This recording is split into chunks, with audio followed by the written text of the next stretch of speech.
नमस्कार साथियों, मैं कर्तिका पब्लिकेशन का लेखक अनिल सिकवाल मेरे ऑनलाइन यूट्यूब चैनल भाग्य उदय अनिल सिकवाल पर आपका अभिनंदन करता हूं। साथियों, मनोविज्ञान की प्रश्नोत्तरी को लेकर हम निरंतर चर्चा कर रहे थे। आज मनोविज्ञान की प्रश्नोत्तरी भाग 34 में मैं मनोविज्ञान के कुछ ऐसे क्वेश्चन आपके सामने प्रस्तुत करने जा रहा हूँ जो आगामी रिट शिक्षक भर्ती को लेकर काफ़ी महत्वपूर्ण होंगे। यदि आप निरंतर अध्ययन कर रहे हो तो आप अपने स्वयं के मूल्यांकन के आकलन में यह मनोविज्ञान की प्रश्नोत्तरी काफ़ी महत्वपूर्ण कारगर होगी साथियों आपके लिए। अब बात कर रहे थे हम कि आखिर मनोविज्ञान की प्रश्नोत्तरी भाग जो 34 है, उस 34 के अंदर जिन मैं क्वेश्चनों की चर्चा करने जा रहा हूँ आपके साथ, वो लगभग आपके संपूर्ण पाठ्यक्रम पर आधारित होंगे। और उन क्वेश्चनों को यदि आप हल कर लेते हो तो ये मान के चलिएगा कि आपकी तैयारी का आकलन आप स्वयं कर सकते हो कि अब तक आपने कितना पढ़ा है और आपके कौन कौन से टॉपिक से संबंधित कौन कौन से टॉपिक जो है वो आपके बिल्कुल क्लियर है टॉपिक, और किन टॉपिकों को और आपको पढ़ने की आवश्यकता है। इन्हीं प्रश्नों के साथ आप हम चर्चा करें मित्रों। तो देखिएगा मनोविज्ञान की प्रश्नोत्तरी भाग 34। सबसे पहला क्वेश्चन की यदि मैं बात कर रहा हूँ साथियों, तो पहला है कि फादर ऑफ कंडीशनिंग माने जाते हैं। यदि आपने अधिगम का टॉपिक पढ़ा है तो उससे ये क्वेश्चन पूछा गया है कि फादर ऑफ कंडीशनिंग माने जाते हैं। वर्तिमर है, कॉलर है, मास्लो है जिसे इब्राहिम मैस्लो कहते हैं, और पावलो। तो फादर ऑफ कंडीशनिंग किसे कहा गया? तो यदि देखा जाए तो फादर ऑफ कंडीशनिंग की यदि मैं बात करता हूँ तो मैक्स वर्तिमर है नहीं, उसमें कॉलर और मैस्लो भी नहीं है। इसका मतलब ये तीनों जो है साथियों, मैक्स वर्तिमर और कॉलर जो कि आपके समझवादी गेस्टोलवाद पर आधारित है, इब्राहिम मैस्लो जो कि अभिप्रेरणा से संबंधित है। इसका मतलब जो पावलो है जिसे फादर ऑफ कंडीशनिंग के नाम से भी संबोधित किया गया, तो इसका आंसर होगा साथियों डी आंसर बिल्कुल सही माना जाएगा। तो क्वेश्चन नंबर पहले का आंसर क्या हुआ? डी ऑप्शन जो है वो बिल्कुल सही है। क्वेश्चन नंबर 2 को देखिएगा कि अधिगम को प्रभावित करने वाला व्यक्तिगत कारक कौन सा है। अधिगम की प्रक्रिया को कौन सा व्यक्तिगत कारक प्रभावित करता है? इसमें पहला ऑप्शन है संचार के साधन, दूसरा ऑप्शन स्वयं वयस्क समूह, तीसरा शिक्षक और चौथा है परिपक्वता व आयु। तो अधिगम को प्रभावित करने वाला व्यक्तिगत यदि कारक यदि मैं बात करता हूँ तो संचार के साधन ये व्यक्तिगत कारकों में नहीं आते हैं। समवयस्क समूह जो कि मित्र मंडली भी बोल सकते हैं, ये भी नहीं है। शिक्षक जो सभी के लिए समान होता है, ये भी व्यक्तिगत कारक नहीं हो सकता। तो इसका मतलब अधिगम की प्रक्रिया को प्रभावित करने वाला व्यक्तिगत कारकों में यदि देखा जाए तो परिपक्वता और आयु। जैसे जैसे आपकी आयु बढ़ती जाती है वैसे वैसे आपके सीखने की गति में भी अंतर आता है सबके प्रत्येक व्यक्ति की। तो ये व्यक्तिगत कारकों में आता है साथियों। तो डी आंसर इसका भी क्या होगा? क्वेश्चन नंबर 2 का डी आंसर बिल्कुल सही माना जाएगा। क्वेश्चन नंबर 3, परिकल्पनाओं का निर्माण अधिगम के जिस क्षेत्र से संबंधित है वह है भावात्मक, अभिव्यक्त्यात्मक, क्रियात्मक और संज्ञानात्मक। और इसका मतलब परिकल्पनाएं जो साथियों बनती है वह संज्ञानात्मक बल पर बनती है, संज्ञानात्मक पक्ष के आधार पर बनती है। तो डी आंसर ये भी क्या माना जाएगा? बिल्कुल सही माना जाएगा। परिकल्पनाओं को कल्पनाएं भी कहते हैं। क्वेश्चन नंबर 4, कॉलर ने सुल्तान के साथ किए गए अंतर्दृष्टि अधिगम के प्रयोग किस द्वीप पर किए थे? कहने का मतलब ये है साथियों कि कॉलर ने जो अंतर्दृष्टि सोच का सिद्धांत दिया वो किस द्वीप पर दिया था? हवाई द्वीप पर दिया, बेरन द्वीप पर दिया, समाऊ द्वीप पर दिया या टेनेरिफ द्वीप पर दिया? तो कॉलर ने सुल्तान पर जो प्रयोग किया था, कॉलर जो कि आपके संज्ञानवाद में सबसे महत्वपूर्ण माना जाता, और इसने अंतर्दृष्टि सोच के सिद्धांत का प्रतिपादन किया। और इस कॉलर ने जिस द्वीप पर यह प्रयोग करके देखा था वो था टेनेरिफ द्वीप था, और इस टेनेरिफ द्वीप को कैनारी द्वीप के नाम से भी जानते हैं साथियों। तो डी आंसर क्या होगा? बिल्कुल सही माना जाएगा। क्वेश्चन नंबर 5, रॉबर्ट गेनी के द्वारा दिया गया अधिगम का सिद्धांत है पूर्णकाल, श्रृंखला अधिगम, संज्ञानवाद या मानवतावादी अधिगम। तो रॉबर्ट गेने ने जो अधिगम के 8 सोपान बताए, उनमें से कौन सा सोपान है जो गेने पर आधारित होगा? तो पूर्णकाल जो कि गेस्टोलवाद का है, ये है नहीं। संज्ञानवादी गेस्टोलवाद है। मानवतावादी इब्राहिम मैस्लो से संबंधित है। तो रॉबर्ट गेने के द्वारा जो अधिगम दिया गया सिद्धांत वो श्रृंखला अधिगम है साथियों। तो यहाँ आंसर जो होगा साथियों 5वें का बी ऑप्शन बिल्कुल सही माना जाएगा। क्वेश्चन नंबर 6 की यदि मैं बात कर रहा हूँ, छोटे बालक समझते हैं गामक अधिगम को, प्रतिबोधनात्मक अधिगम को, संकल्पनात्मक अधिगम को, या सभी। जो छोटे बच्चों को यदि आप सिखा रहे हो तो कौन सा अधिगम को वो महत्वपूर्ण मानते हैं? तो छोटे बालकों को समझाने में इन सभी गामक अधिगम भी महत्वपूर्ण है, प्रतिबोधनात्मक अधिगम भी है, कल्पना के द्वारा भी, संकल्पना संप्रति निर्माण करके भी सिखाते हैं। तो तीनों का योगदान, इसका मतलब आंसर जो होगा सभी होगा साथियों। तो क्वेश्चन जो 6 थे काफी महत्वपूर्ण थे। क्वेश्चन नंबर 7 की हम बात करते हैं साथियों कि क्वेश्चन नंबर 7 क्या कह रहा है कि चेतना को बुरा शब्द बताने वाला कौन था? कि किस व्यक्ति ने चेतना को अत्यधिक बुरा शब्द कहा? पहला ऑप्शन मैकडूगल ने, दूसरा सिगमंड फ्राइड ने, तीसरा एरिक्सन ने, चौथा विलियम वुंट ने। तो चेतना को बुरा शब्द कहने वाला यदि बात कही जाए तो मैकडूगल ही पहला व्यक्ति ऐसा था जिसने अपनी पुस्तक आउटलाइन ऑफ साइकोलॉजी में चेतना को काफ़ी बुरा शब्द कहकर इसकी भरसक निंदा की।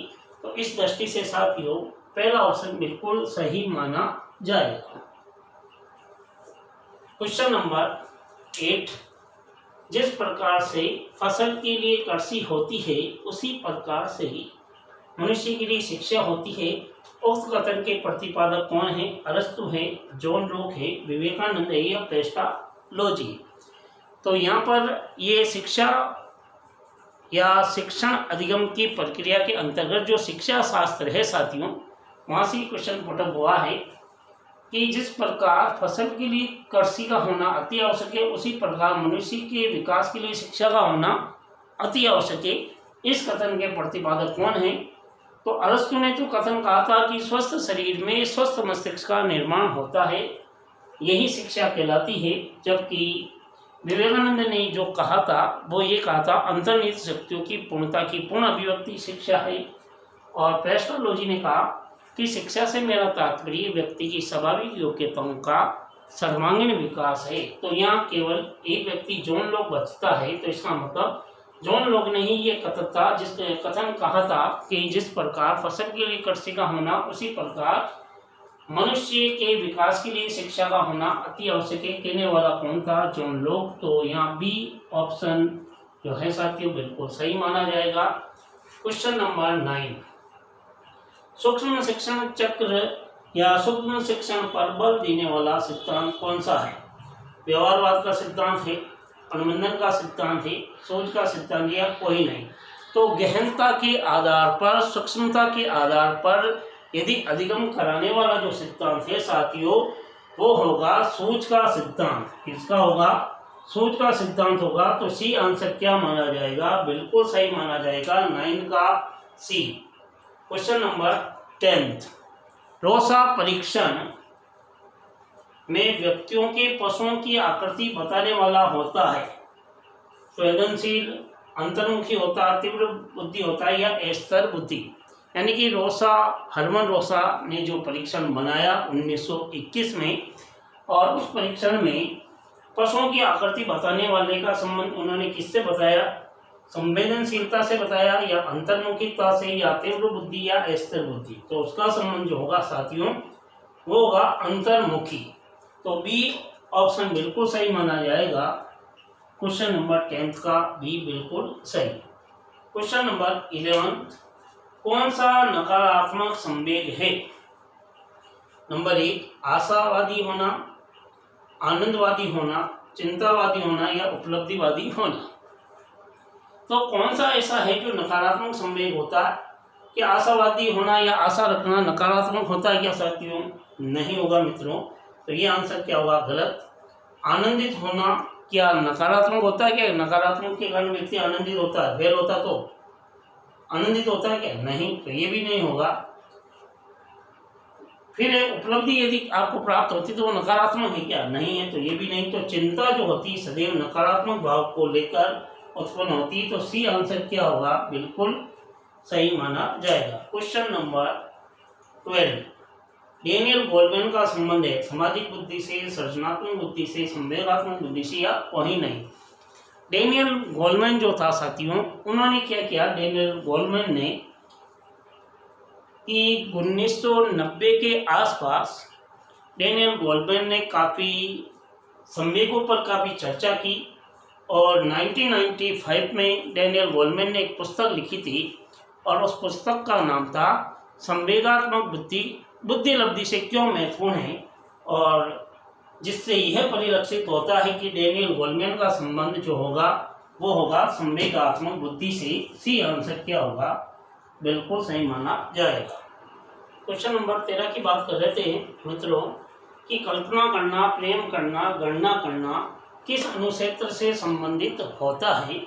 यदि आप किसी की कल्पना करते हो, प्रेम करते हो या गणना करते हो, इसका संबंध किससे है? ज्ञानात्मकता से, क्रियात्मकता से, भावात्मकता से, या सभी।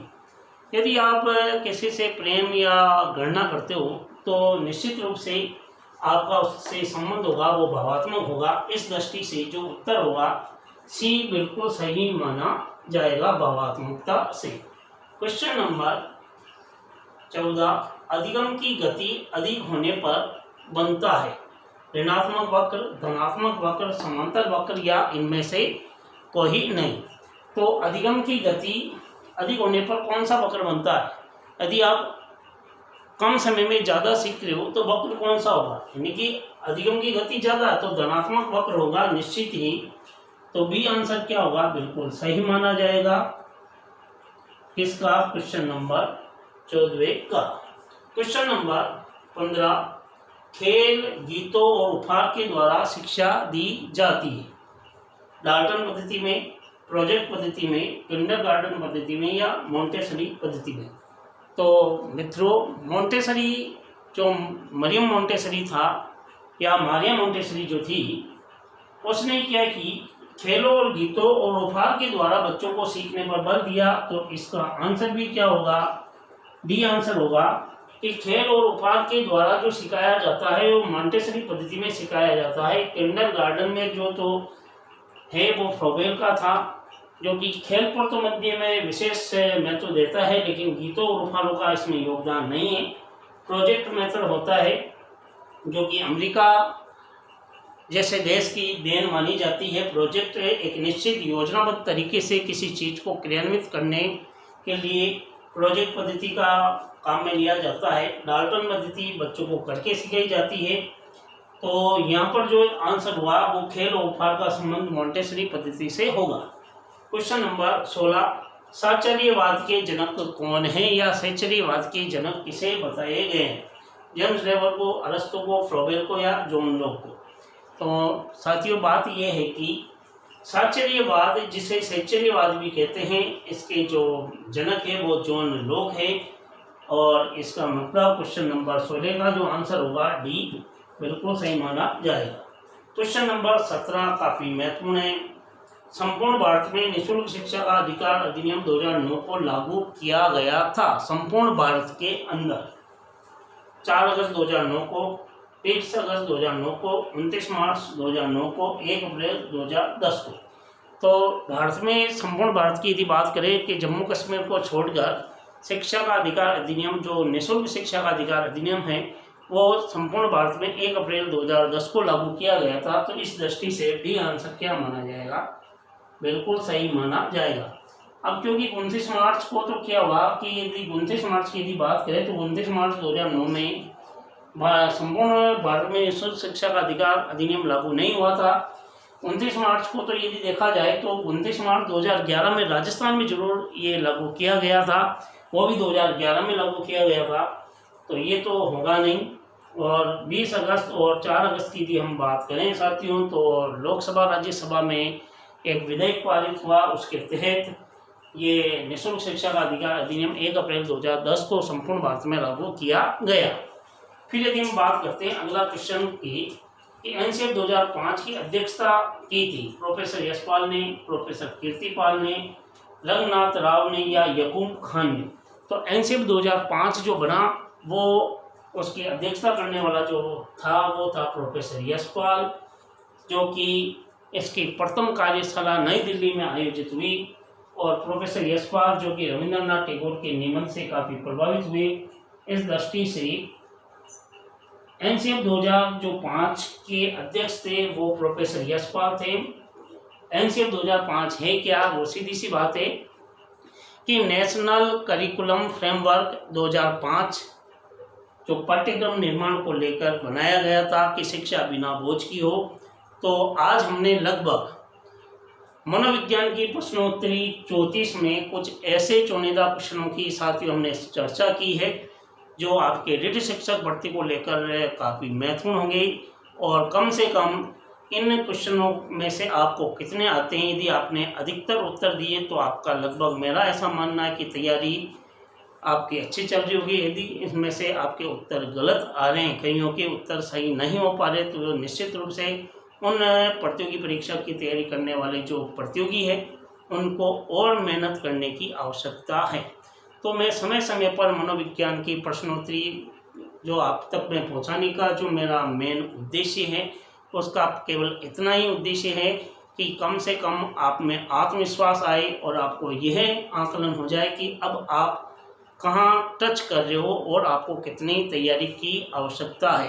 तो निश्चित रूप से आपको ये वीडियो पसंद आएगा। यदि आपको अच्छा लगे तो इस वीडियो को ज़्यादा से ज़्यादा क्या कीजिएगा, शेयर कीजिएगा साथियों। और जो पहली बार वीडियो कोई देख रहा है तो मेरा जो यूट्यूब चैनल है भाग्योदय अनिल सिकवाल, इसको सब्सक्राइब करना ना भूलें, क्योंकि मैं जब भी कोई नया वीडियो अपलोड करूँ उसकी सूचना आप तक पहुँच जाए, इसी वजह से सब्सक्राइब करने के लिए कहा जा रहा है। तो निश्चित रूप से आप निरंतर मेहनत करोगे। अगले वीडियो में फिर मुलाकात करेंगे साथियों, तब तक अपना ख्याल रखिएगा। जय हिंद, जय भारत।